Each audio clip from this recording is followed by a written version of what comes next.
one of the things I discussed recently was this term, the banality of evil.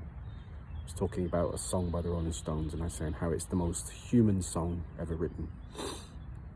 And I talked about how Hannah Arendt's term, the banality of evil, kind of responded to that, or sort of set it in place. But what I want to do now is talk about the good side of banality. I love banality, the idea of the boring, the mundane. And to do that, I'm going to talk about a guy called Georges Perec. So Georges Perec was a French writer, part of the Oulipo movement of writers, and he wrote a really interesting sort of collection of books. Really, they're all sort of puzzles and things. But one of my favorite essays he ever wrote was a thing called Approaches to What.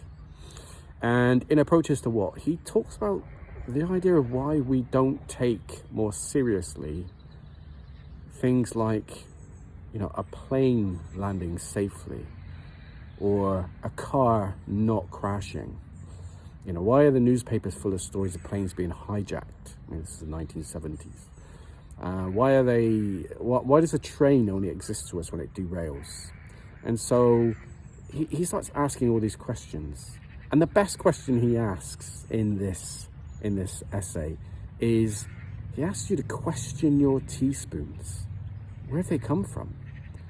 And I like to sort of play around a game with my students when I talk about this lecture, and I ask them, you know, where did your teaspoons come from? I don't know, and most of them can't really answer it, you know, and it's just something to sort of play with, about the idea of how the mundane can be wonderful. He wrote another book, a short book called An Attempt at Exhausting a Place in Paris. And in this, he just spends 5 days looking at buses going past a cafe where he's sat. And he's detailing the people that sat on the buses. He's detailing whatever happens on that street.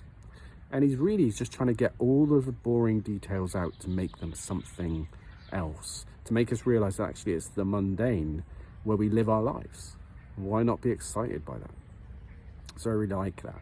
So Georges Perec, yeah, French writer Georges Perec. When I do this lecture, I always talk about the film Amélie, which is another French film actually. And in Amélie, there's a character who's really just goes out of her way to explore what it means to be alive. Everyone around her is going crazy because it's set at on the day that Princess Diana dies. And everyone's obsessed by this thing, and she can't get obsessed by it. She just doesn't understand why everyone is obsessed by this person they've never met and they don't know. And she just challenges herself to live a life where she connects with life and connects other people with life. And it's just a really beautiful, wonderful thing. The beauty of putting your hand into a bag of grain and really feeling the texture, or that moment of skipping a stone across a stream or a lake, the wonder in that, or what it feels like to break the top of a creme brulee, all the wonder in that. Why are we not more obsessed by these things? Why do we look at things that seem to be much more about war or politics? And I think maybe she's onto something. It's very unlikely we're going to walk out of our houses today and be abducted by an alien.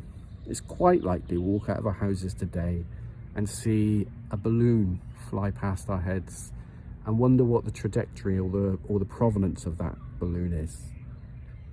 So yeah, banality, mundanity, the mundane and the banal, that's where we need to be looking for our joy.